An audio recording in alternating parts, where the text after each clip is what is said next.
Hassa's podcast, Into the River It Flows, Episode 4, Generational Roots.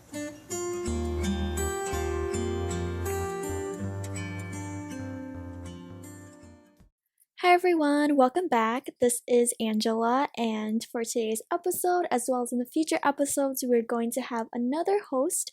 Her name is Lucinda, and she's also on Hassa board this year. I'm so excited to be co-hosting with Lucinda.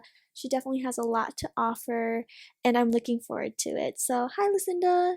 Hey Angela, so like Angela said, my name is Lucinda and I am HASA's freshman liaison, currently for internal. So I'm the internal liaison and I am a freshman and my major is currently undecided, but I really wanted to work on the podcast with Angela because I think it's really informative about like the Hmong culture and just like the Hmong people's experience, especially in college. And I think getting a little view into that is so really is really intriguing and interesting. And to be able to share it with others is something I really value. So yeah, I'm super excited to be working on the podcast. And on today's episode, we have Chao. Chao, do you want to introduce yourself? Hello, everyone. My name is Chao Xiong. Just a little bit about myself. I'm 18 years old, incoming freshman at the University of Wisconsin Madison. I'm from Milwaukee, Wisconsin. That's about an hour east of Madison. And currently, right now, I'm planning to study in neuroscience because I want to become a neurosurgeon one day, a medical doctor with a focus in neurosurgery. And then also like a double major in business finance, which includes finance, investments, and banking, because I really believe that everyone should be financially literate so we know how to handle our own money and then also the finance aspect of life in general. Yeah, that's really cool. I feel like that's going to be a difficult route, but you definitely got it. And it sounds really interesting too. Absolutely. Thank you so much. People have mentioned that it is going to be a very difficult route, like especially. So I'll see how it goes. Just you mentioning those two majors, you lost me, but I'm sure you'll do great. I was like, wow, it's a lot of work. I'm sure that's something you enjoy too, so. Absolutely. Every single time I mention it to somebody, they have mentioned how difficult each route already is. And then to do both routes, I'm going to see how I'm going to survive. Yeah. Do you like favor one route more than the other or no? Is it equal? Like you like both equally? Like, honestly, I've had this conversation so many times with my mentors, my advisors. I love both route equally, but like in the end goal, I want to become a medical doctor. Well, focus on neurosurgery. So I want to like perhaps one day have some sort of like leadership position as well as in the medical field. And so to have that business aspect and to know about it, it really just gives you an insight and like just more information that you can like it helps you do more things in the medical field. So to reach my goal, I believe I have to do a lot. Yeah, that sounds interesting. And it sounds like you have a plan sorted out. So that's good. I know before you mentioned that you're interested in photography and videography. So what made you interested in those two things? You know, growing up, I've always watched films, especially Hmong films. They're really hilarious and really show the insight of like, hey, Hmong people can be on television. I've always thought that filmography, like just making videos and then also photography is really cool because like you're able to capture moments. And what was so fun about them is that you're able to have it, you're able to edit the memories, and then you're also able to share them and laugh with your friends and family. Like growing up, thought that was really cool when I was able to like start holding cameras or like I tried this and I tried that. Well, like I just tried to make sure that I was able to understand what's going on and how to improve my photography skills, as well as how I did practice filmography is that I made videos for my English classes. So especially like in your English courses, you're really inspired in a way or like given the opportunity to do whatever you want in projects like expressing yourself. Let's say your whole class reads a whole book, right? And then you're all required to make a project of it. What I would do is usually I would make a video based on the book or trying to do something interesting with photography and filmography, while other people, they may have like presentations, which are still pretty cool. But then I just took it as a chance to practice skills. And also because it was related to school, I motivated myself to actually do it. So like if you ever were tired of not following your hobbies, hey, you're actually motivated by school because it's part of your grade. So you have to complete it. That's how I really started. So, shifting away from just talking about school as well as your experiences and your hobbies, we're gonna ask if you could talk a little bit more about your family. Would you say that you have any siblings, Chao?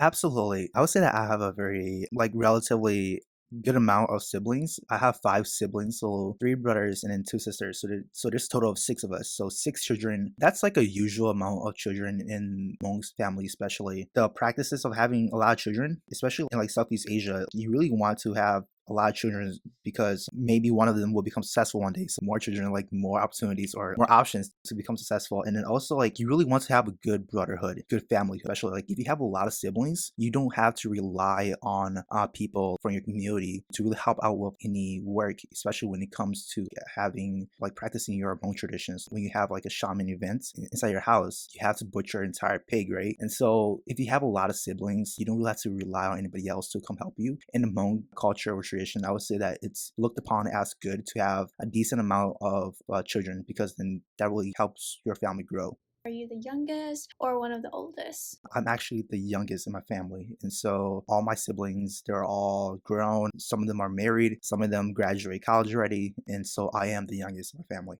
So, would you say that your family practices the traditional ways of the Hmong culture, or do you think that they've adapted to a more American approach? This is a huge question, especially in the Hmong population or like the Hmong culture. Just like in general with Hmong, especially in the 21st century, a lot of Hmong people are still practicing their traditional cultures and their traditional ways. And a lot of people or a lot of Hmong people as well, they're also transitioning to the American approach. Because coming to America, you really have to try to adapt to your environment as well. Some traditional ways you can't really bring here because it's not really easy to do, or like you just don't have the resources. Or like, for example, if you're having a shaman event or like Bonning, there's drums and there's bells going off, right? People are banging bells and it's like super loud. And if you live in an apartment complex, your neighbors might call the cops on you because it's super loud. And so some things like you can't really bring to it, but like if you have a house and you have understanding neighbors, they might be all right with that. I would say that my family practiced the traditional ways because my mom, she's a shaman. Just to give an understanding of what a shaman is, it's a person who is looked upon as someone in the community that has spiritual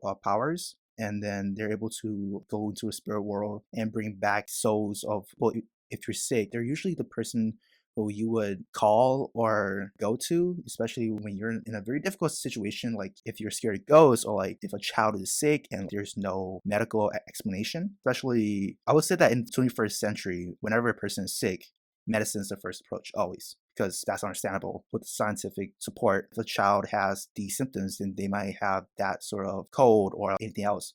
But then when there's like no explanation of what's going on, or just in general when a person is like super depressed or just not feeling well, right? They will call a shaman or like take the cultural approach, try to see if there's anything culturally wrong or like there's anything that that person is going through. And a shaman might be able to help with that culturally and like religiously. And so my family, we still do practice our traditional ways. And especially because I do find it important, not a lot of people are practicing this anymore. And one thing that's very interesting about shamanism is that it's passed through generations. So how a person becomes a shaman is that each family, I would say, they have their own shaman lineage. You have that shaman spirit, right?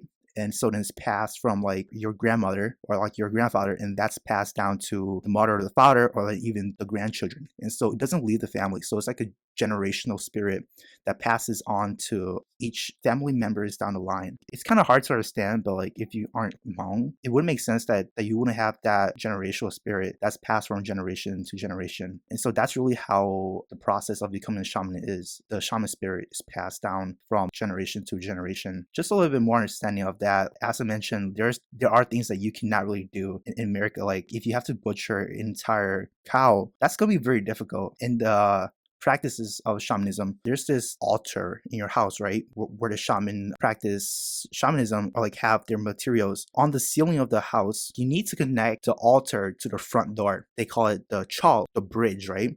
And so you need bamboo to create that bridge. And so in America, bamboo does not grow like naturally. And so it's really hard to get bamboo in America, like fresh bamboo. And you have to get it every single year. Whenever there's a Hmong year, you have to switch it out. You have to have new bamboo and you got to use it to build the bridge and with like strings and stuff like that. But like it's kind of hard to get bamboo here. So then some people, they just use wood instead. They need to adapt. They just use the same bamboo from previous years. If you were to live in Southeast Asia where bamboo grows naturally, you're able to have those materials and resources. Coming to America, a lot of families and people, and Hmong people especially, they have to transition or like adapt to the American way as well, because you cannot practice everything that you practice in Southeast Asia. You have to try to adapt to your life here, and especially try to be understanding as well. That's pretty much it coming to America. I would say that our generation, a lot of people, it's stereotypical that the next generation doesn't really practice the Hmong culture. And it's kind of understandable because like it's a lot of work, hours and hours of just like watching the shaman be by the altar and conduct their. How should I explain this? Like when the shaman, Olympia, it can go on for hours and hours and hours. And so a lot of people find that to be a little bit excessive or like too long. They could be doing other things, and so a lot of people, they transition their cultures as well. I believe that this is something that's very special. I don't see this in any culture as well. A lot of practices that the Hmong community has is very unique, and so I think that we should really write into a book or something so that it doesn't get lost, especially. Yeah, thanks for sharing, Chao. I definitely learned a lot just hearing about your experience and also like you breaking down the steps of how it's a generational thing for shamanism. That's something like I wasn't really aware of, so that's really great that you share that with us and you like explained it. Yeah, and I like just that you have the knowledge of that too. I think that's really cool. I know there's a lot of stuff about the Hmong culture that I haven't been taught from my parents, just like growing up in America, and I think that's really cool that like you're still learning the cultural stuff and all that. And then you can still like inform others. I think that's an important point that you bring up. Living in America, if you live in a household that doesn't practice traditional Hmong cultures, you wouldn't really have the opportunity to even learn it, right? Because I would say that from my experience living in a traditional Hmong culture sort of environment, my parents, they practice these traditions like daily. To see this, I'm like sort of like learning it as well, and to see it, I'm getting used to it. So if you live in an environment that doesn't teach traditional Hmong cultures, you wouldn't learn it. Living in America, it is easier if you don't practice Hmong traditions because like it takes a lot of work. But I would say that having these sort of experiences, I do see that I'm able to understand things, and it feels good to be able to share it with other people as well, to inform others. And I think that's really how it was passed from person to person. So what are some things that you enjoy about the Hmong culture? Some things that I would say that I enjoyed about the Hmong culture, like I said, is very unique. There's like a line, like a very short line that says, "Oh, oche, yo, oche." So that means that our ancestors saved it for us. And so it's something that they did, and it was passed down to us. And so this is something that's very unique. I would say that our culture it is sort of like our identity. And to be such a unique culture, it's just so important for us to understand and learn about it. As I mentioned, it is a very long tradition. Some things that I would say that need to be changed is that like first of all, everything is good and everything is good and bad things, right? There's also good and bad aspect, but in the Hmong culture, there's a lot of things that has been passed down for generations, for centuries even. Some things that I would change is especially like at Hmong weddings, how it works is that there isn't like a formal American style wedding where like you go to a chapel or you have this event in a building, right? It's done in your homes. The groom, they have their own, like in the house of the groom, they have their family get together.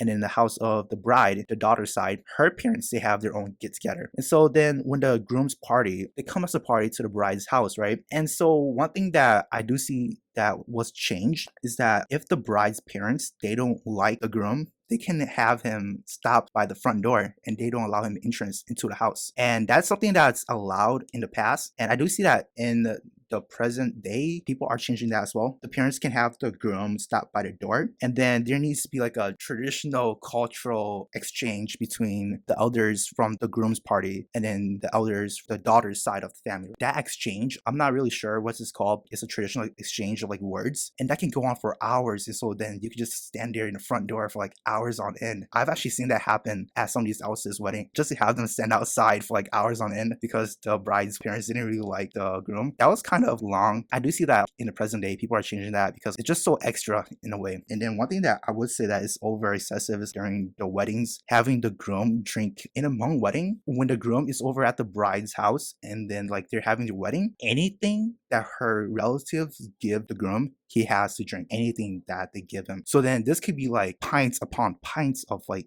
alcohol and beer. And so then this is kind of excessive as well. And so I do see that like in the present day, people are changing this. So this is something that I would say that it's like so extra. But like in the present day, as I mentioned, they are changing this. People are seeing this as like, hey, that's a little bit too much. We want to go home in this kind of early, have some food. Those are like the two main things that I would say that could be thought about going forward. How do you see yourself playing a role in wanting these changes? Just because I know that sometimes talking to elders can be a bit difficult. And especially in the Hmong community, elders, they're looked upon as people who are respected and they're looked upon as people who have experience. Especially in the Hmong traditions, elders are the ones who relatively know everything about the Hmong culture and traditions, right? So they're the people who are looked upon when you are in need. So especially like if you were to have a wedding, if your daughter is going to marry a groom, and if you're still like young parents, let's say you're like in your 40s, right? It would be kind of hard to know everything. And so the elders would be like the one to look at who would know all the traditional cultures, especially weddings. They are so difficult. Honestly, the bride's side of the family, they need to bring all these elders in and they need to bring a lot of people in, and especially on the groom side as well. Weddings, they can go on for hours, especially the exchanges between the elders, right? How I see myself play in the process of this is that since like we're the next generations carrying these traditions and cultures, you can really know like what's going on. And especially going back to like the drinking part, like the excessive drinking part, can like control how much you give to the groom.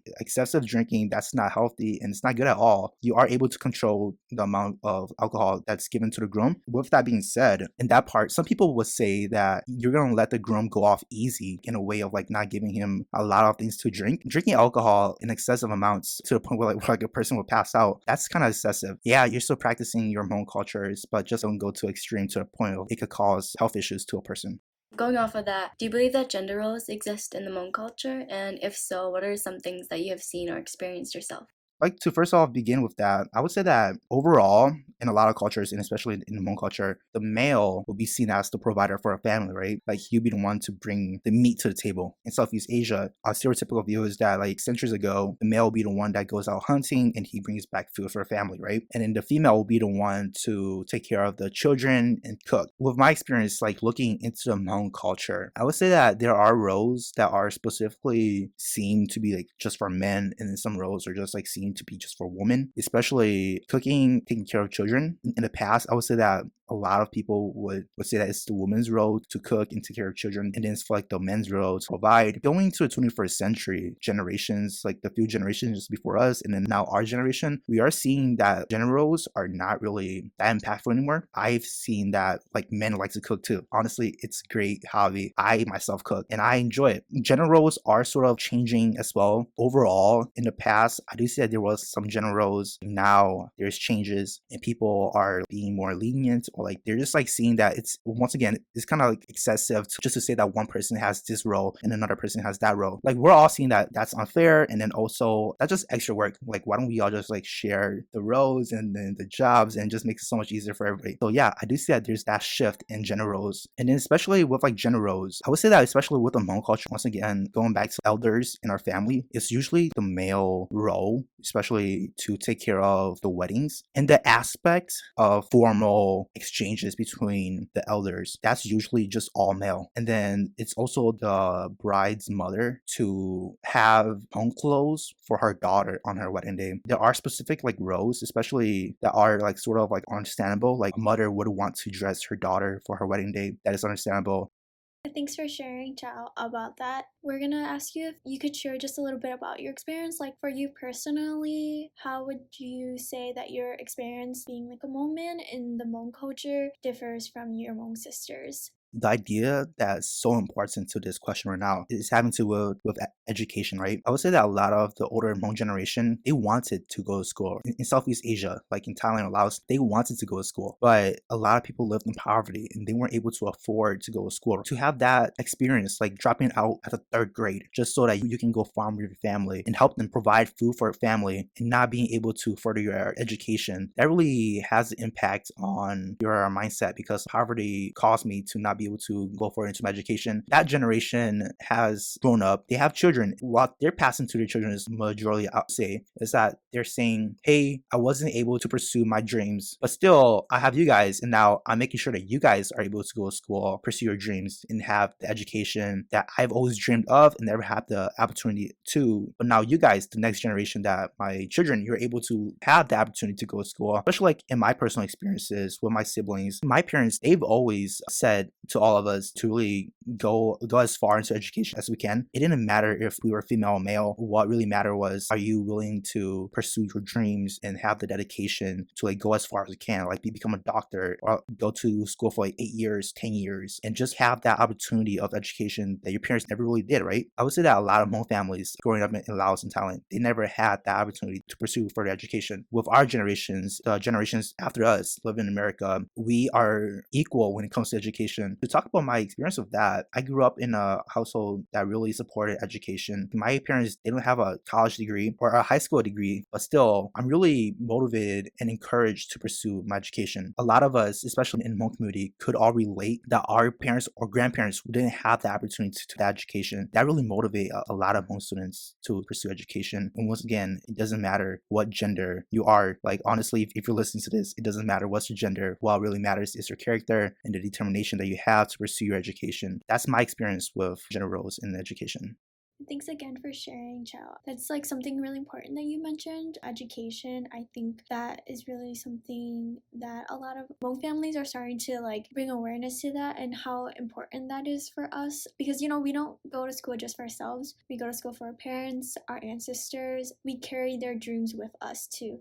Yes, I would say that a lot of Hmong families, just about all, their path of coming from Laos and some going to like Ban Vinai, which is like the refugee camp in the 1970s, I believe. From there, a lot of Hmong parents, they made sacrifices just to ensure that their children have the opportunity to come to America and to pursue their dreams and goals. When we're pursuing our dreams and goals, we are very much carrying the dreams and goals of our parents and grandparents as well, because they've sacrificed a lot for us to be here. You kind of talked about this, but what are some things that you enjoy about being a Hmong man? One of the stereotypes to being a Hmong man, that Hmong men likes to go fishing and hunting. A lot of Hmong men do that. It's like a stereotype, not particularly just to like Hmong men. Men overall like to go fishing. I like to go fishing because it's kind of calming, but I haven't gone in years. One things that I like to do is to cook. I like to enjoy where my food comes from, knows who's cooking it, and also be able to respect and enjoy the food. And then that in parts goes with like hunting and then fishing. You're able to know where your food comes from and you're able to enjoy the process as well. But overall, I would say just enjoy doing things that make you happy. Do you ever like experience like toxic masculinity? Like, you know what I'm talking about? Where like your friends have been like, oh, you shouldn't do that. That's a woman's job or anything like that. Or like come across it. Have you ever dealt with that? And do you see that as like a challenge with your Hmong brothers? That's a very interesting point that you bring up. There is some sort of toxic masculinity that I would say that I've experienced personally growing up and then also in the Hmong community as well. One thing that's like still in my mind to this day is that like growing up from a very young age, Hmong men are told to generally not cry, not showing emotions or showing signs of weaknesses, because like overall, if you're showing these signs of weaknesses, you're not showing signs of power or like being strong. As a young child, I was told, stop crying, men don't cry. That was in my mind growing up. A lot of Hmong men, or just men in general, they're told that and they're not able to really express their emotions. Growing up, there wasn't a lot of focus on like the male mentality or like male in general when it comes to like their mental health. That's sort of ignored, and it's a stereotype that it is ignored in a lot of societies because men are told to be strong, they're told to be brave, they're told to be courageous. This is like shining a light into that aspect of like some of the challenges that Hmong men are facing in our societies. Like there's a lot of expectations and there's a lot of toxic masculinity. There's a lot of that aspect that isn't talked about. This is like somewhat of like shining a light on that. And I really like how this podcast is focusing on like the Hmong traditions and cultures, because in this way, to everyone who listens to this, we are preserving the Hmong traditions and cultures, and especially things that we talked about. And like this is the process of how the Hmong tradition is shared. They are shared from person to person. I would say that in the past, it's unsure if traditions have been written down or like written into like books, like tablets, but then now we are practicing that process of sharing our traditions, cultures, and this is how we preserve. I think that's kind of like what we wanted to do this for too. One of the interesting topics that I've talked about with some of my peers throughout high school, like especially tabooing, if you guys are familiar with that term. In the Hmong culture, there's 18 clans. There's like a huge population of Hmong. You could have people from all different clans. Especially, let's say person A, he's a Zhang, and then person B, she's a Zhang as well, right? And they have no connections at all. She lives in Cali, he lives in Madison. Their families going back like generations, like centuries, like 500 years, 1,000 years. Like their family has no connections at all. But if they shared that one last name, their elders would forbid them from dating because that's seen as taboo. It's not really practice that like if you fall in love with somebody who has the same last name, but like you guys have no connections to each other at all, and you're still not able to like have that relationship. You can, especially like in America, you are able to like go on your own way, be together, but then like the elders, like the Hmong community will somewhat frown upon that. And so this is something that's it is an interesting topic. Honestly, like if two people didn't have no connections at all, like their family do not know each other, but they just share that same last name, they are not really somewhat allowed to or like frown upon to have that sort of relationship together. Especially in the Hmong culture, taboo are things that you just don't do. They're like frowned upon. Dating within your own clan, that's frowned upon, even if you have no connections with each other. Like going generations back, your great ancestors didn't even relate in blood in any way. You're still not able to date each other because you have that same last name. And so then if you do date somebody within your clan, that's frowned upon. And then the Hmong community, they don't really like, support that, because the Hmong community sees is that if you have the same last names, you're basically like the same family in a way, even if you have no connections at all. That's the crazy part. Going to the 21st century, I've personally talked to a lot of people and I've asked students about this. Hey, how do you think about this? Or like, what's your thoughts on this dating side of your clan, even if you have no connections at all? It's some sort of divided. You know, the new generation, they believe, hey, if you're not related to that person at all and the only things that connects you to is that last name, yeah, sure, go ahead. It's 21st century, nobody really cares if you have the same last name. Another side of the population would be, no guys, that's like in a way, that's your sister right there, that's taboo. You have the same last name even if you have no family connections at all except for that last name. For you two personally, like, do you think that should be a thing that Hmong community abandons? Anyone can just date anyone, or no? I feel like a lot of people troll it, but then like when it actually happens to them, they'll be like, shoot, you know? So I feel like people troll it too much, because if it would have happened to them, they'd be like, oh my gosh, like why are they making jokes about it when they were like the one making jokes when they were in the position? But like personally, if someone were to date like a yang and yang, I'd be like, okay, like they did it, but also know like the consequences like of society. I personally don't care, and like I'm not gonna treat you any different, you know? But I talked to my dad about it, and he was like, yeah, if you ever do it, no one will come to your funeral. I'm like, I don't want them to come to my funeral, period. What's your thoughts, Chao? Yeah, because also Chao, like the last name Xiong is so common. It's so common. I'm crying over here. It's so common. Yeah, so like as Lucinda mentioned, something that popped out to me, she said nobody will come to your funeral. I thought about that, and then yeah, it's true. I heard stories of like people in the Hmong community who have dated within their own clan, right? And their family just like straight up abandoned them. And then like some people, they had to move away to like small towns to like live separately. Like their family just like doesn't support that. Yeah, right? So then so like parents are like upset and like all this and all that. Yeah, how about you, Angela? honestly, for me personally, how you said, Lucinda, like I won't treat them any different. Yeah, that's my thoughts. But I feel like it shouldn't be such a troll, because you know, people who do experience that, I don't know, that could hurt them in the long run too. Like continuous trolling. Oh, you're trolling, but it seems like you're not supporting so much more. I mean, that does go back to what I said earlier. Even if you have no connections at all, they won't even allow you to like have a relationship. For the bongjuma stuff too, like I feel like a lot of people talk about it. They shame it when it's not them, and then when it happens to them, they become more open-minded. Or like, I don't know, once you experience it, you just become more open-minded. I would say that's kind of like the case. Once that ice breaks, like everybody's like it like melts everywhere. But thanks for sharing, Cha. I had like fun just hearing what you had to say. Thank you so much for having me on. I very much appreciate this opportunity to come talk about the aspect of what it means to be among men. And I very much appreciate giving me this platform. Thank you so much for listening as well. Thank you so much, Chao, for coming on to Hasa's podcast. We both really enjoyed what you had to say. It was really informative and insightful. For those who are listening, I hope that you guys enjoyed this episode and look forward to our next episodes to come. Bye, guys.